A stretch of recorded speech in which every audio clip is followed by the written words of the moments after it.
in the cash incentive pool, 3% will serve in a revolving loan fund, of which we will identify a third-party operator to help us manage that. The use of the proceeds are startup costs for the revolving loan fund, as well as what we call FF&E, equipment purchases, furniture, fixtures, and equipment. For the cash incentive pool, we're targeting our legacy businesses as well as some of our bigger businesses who've been in our community. So, for example, if Green Acres, for example, needed a new refrigerator, we would have a tool for them to come in and tap into and to be able to play a role in their continued success here in our community. So this is an answer to a problem not just in Birmingham, but across municipalities across the country who have not focused on the businesses in their community and have spent a lot of efforts on attracting. Here's why that's important. Every school book or economic development manual will tell you the bulk of your impact is housed when you're able to assist in the expansion efforts of existing businesses. So this is our pilot into what we hope will be able to be funded in long term. Happy to entertain any questions regarding RISE. All right. Any of you? So essentially, this is helping businesses to be able to scale and to grow. That's correct. Okay. And we have a program now to support those efforts.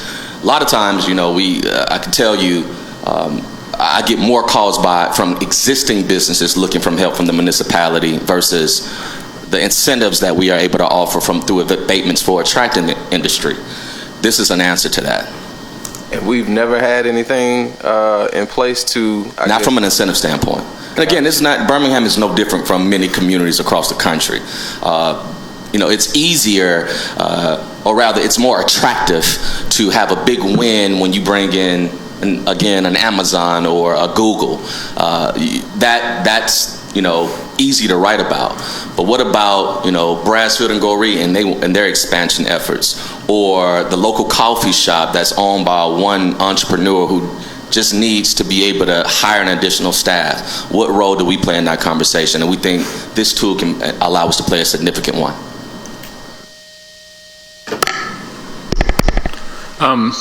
So a couple of questions. The first is, how is the program capitalized? Through the sale of surplus property. So the two examples, we've just had the Legacy 3 project, the Green Meadows project. We will retain 7% post-close, and it will underwrite these two. So we're going to use that. Those what we have is our greatest asset, no pun intended, are assets, right?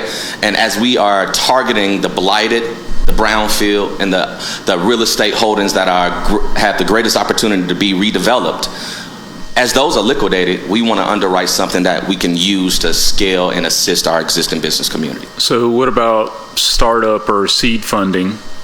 Yes, so startups are a part of the revolving loan. No, I'm talking about to start the program.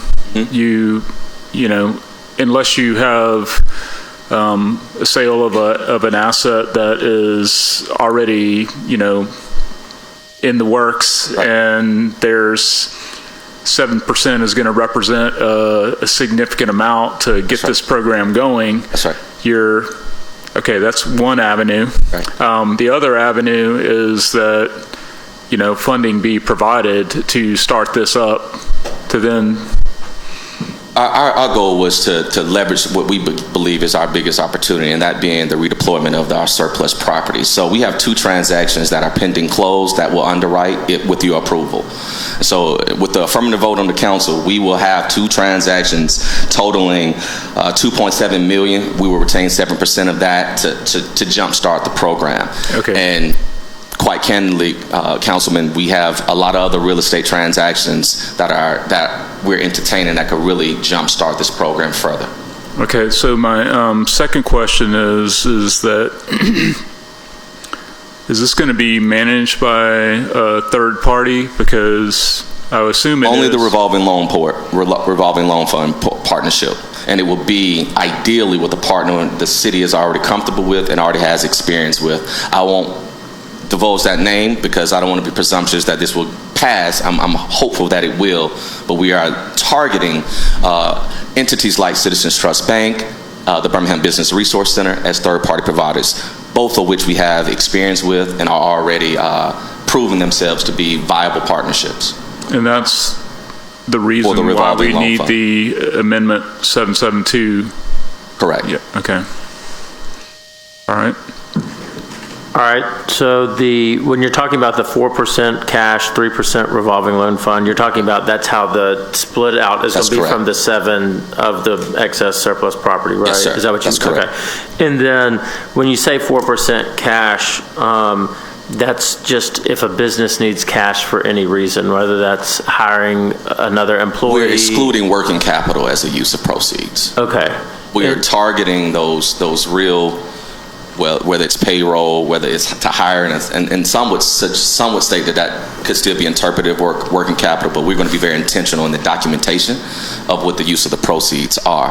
But we're really looking for those who need that refrigerator or that ice maker or that coffee machine, or if it's a larger project and it's streetscapes for Coca-Cola or Hardwick, we don't have a mechanism in our department that triggers something for an existing business, and we think this can fill in that gap.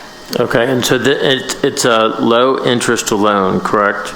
The revolving loan fund portion will be.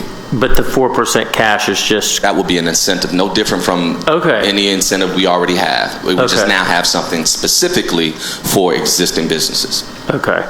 And then what's the startup timeline and application process?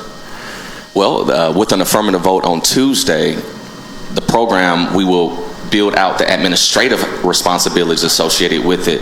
And by the time these real estate transactions close, we'll be ready to implement. So we're anticipating the fall of this year going to market with Rise. Okay, and then who's going to oversee that application process? Is it going to be your office? Yes, Okay. sir. So again, the revolving loan fund will identify a third party. The cash incentive pool will remain inside our toolbox, just like we're already leveraging incentives currently. So it will be no additional manpower needed. We are already doing the work. We just now have a tool, again, specifically for existing businesses. Yeah, so this is, in other words, the 4% is a way to fund incentives, and we just haven't had a set way Correct. of funding incentives. Do we have any idea, and you might not know this, but do we have any idea of how much surplus property we have? That's a great question. I can give you a guesstimation, right? Okay. I think we have anywhere between 15 to 20 million worth of opportunities. Okay, and that's just, old schools we've obtained Exactly. through the school board and Exactly. blah, blah, blah, okay. Prioritizing brownfields and those assets that are in greatest need of redevelopment and are in tremendous disrepair. Okay. And then is there an interest rate that will be set? Will it be market driven? I mean, I know it's lower than obviously a bank rate. Right. This is just for the revolving loan fund, I Yeah, assume. so we're following the federal guidelines of the Economic Development Administration, and so you're going to be required to have a declination from a bank to even qualify for it, which is extremely important. That opens Okay. up opportunity for us. So we're not trying to price it as we are a bank. We're trying to provide an opportunity. The spread, if you will only be to sustain the revolving loan fund. It is not to make money, and so we have not determined that. We're going to partner with the third party, because obviously there's going to be some cost for them to manage this, that we're going to make certain that they're made whole in that respect as well. But the idea is to be competitive, honestly, to be more than competitive, because we understand we're taking on more risk with the bank piece, but we still want to be able to give them an opportunity to participate in entrepreneurship. And then the rest of the 93% of the surplus property, is that just general fund and expenses? That will be outside of my purview. Okay. Anybody have any other questions? All right. Can I ask you another question while you're up at the mic? I don't think I'm going to be leaving the mic yet. Absolutely, sir. Okay. Mr. Chairman, if you'll allow me, I asked this last time. I can't honestly remember how you responded, so I'm just going to ask you again. Where are we with the disparity study? And also with the Ramsey McCormick building, what's our status update? I can answer one of those. The disparity study is complete. It has to be accepted. And being accepted means the mayor has to accept it formally, and I believe there's a mechanism that requires your review as well. I don't want to misspeak, but I can tell you that we can confirm that it's complete. We are in receipt of the disparity study, and it's currently in review internally. Okay. And then you're not at liberty to comment on the Ramsey McCormick project? Correct. Okay. All right, next item we have, we need a motion in a second. Anybody make a motion on RISE? Motion to recommend the RISE project item to the full council for approval. All right, so that item passes and will be on the agenda on Tuesday. Thank you. All right, next item is Mitchell Retail Properties LLC. Yes. And I'm not going to read the whole thing because Okay. you know what it is. So Mitchell, we're excited about Mitchell grocery stores coming into our community. In the first administration, the council, as well as the mayor, was charged with solving for the food desert issue. The area that was identified as in the greatest need in terms of priority was the west side. Specifically, the community was interested in seeing movement within the old Winn-Dixie. We are delighted to say we have an agreement in principle with approval, of course, from our city council to bring in a food giant. And I'd state that this is the first time Food Giant has been back in Birmingham City in 12 years. And so we're excited about having them here to provide all of the amenities that were requested from that community. They asked for bakery, they asked for a hot table and fresh produce and fresh vegetables and floral, and even the simplest thing is being able to purchase a cake. And through this partnership and through this what we hope you approve incentive agreement, we have accomplished all of the above. So with that being said, if there are any specific questions as it relates to the retailer, we do have the CEO present today, but we are eager and excited about your affirmative vote to support this issue that has been such a huge need for the West Side and many other communities. And I can tell you, I will be extremely confident in being on record and saying you're up next. We're not done. We have a robust pipeline of opportunities, and we're going to be just as aggressive on the west side, on the east side, and all the other areas we've identified. You spoke to what I was going to make mention of, the fact that, it's definitely needed on the west side, but I know I have constituents that have definitely been asking about the same thing on the northern side of Birmingham as well as the eastern, and so I'm looking forward to seeing how we can make that happen over there as well. So. Yes, sir. In terms of the $640,000 in tenant improvements, would that funding come from the funding that the council set aside Yes, specifically sir. for? That is correct. Okay. All right. I think that pretty much covers it for me. Okay. What was that total? Was it 2? We said Total of a $2 million capital 2. base. So for the 640, so do we? Well, first of all, who owns that? Built that old? What was it? A Winn-Dixie? Oh, Winn-Dixie, that's correct. Yeah. Who owns that? I believe the Thompson family, is it? Family that owns the building.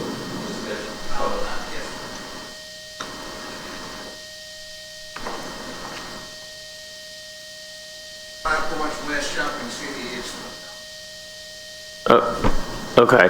And so we're going to be signing a 10-year lease where. Who's the signee? Is that the city is the signee of the 10-year lease, or you guys are? Okay. Mitchell Grocery System. Okay, and the incentive includes what type of sharing? It looks like that there is a sharing agreement. There's a revenue share. Yeah. Capped at $1 million over 10 years. It's a 50% revenue share, and the $640,000, as indicated, is earmarked for the tenant improvements. Okay, and so that 640 will come up front, I take it? Goes directly into that building to subdivide it. That is correct. And then it looks like that the total square footage of that building's not.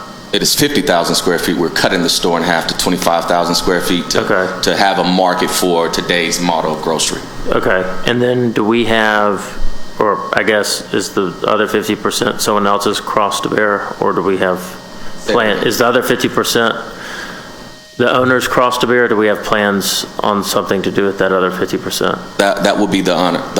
We are Okay. eager to see what tenant will show interest in it, because we'd love to continue to entertain further development in that corridor. That what I can state.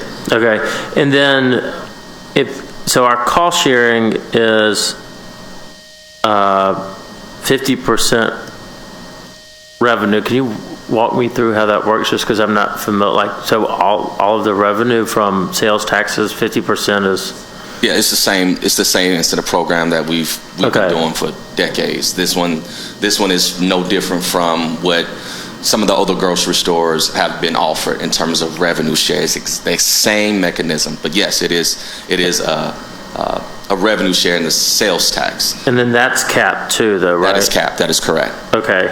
Is that what the $1 million That's of correct. support of the project, is Yes, that sir. cap? Okay. So it would only go to $100,000 on any 1 year? Capped it 1 million over 10. So Right. math is correct. Yes, sir. Okay, and then what's the current footprint of Food Giant? Just curious. I hadn't heard the name in a while. Yes, sir. Well, we've been in the Birmingham market and in the suburbs since 1950 with Food Town and then Food Giants. In Bessemer for many years. There's another operator that's in there now. Currently, we're in Hueytown, Centerpoint, Benson, Adamsville, and Lee. Okay, Our last store in the city limits was on Railroad Parkway, and we lost that lease. okay, awesome. Anybody else have any questions? All right, got a motion? Move the item. All right, that item passes. We'll see y'all on Tuesday. Thank y'all very much. If there's nothing else. Nope, I think that's it. Motion Good. to adjourn. To adjourn? We're adjourned.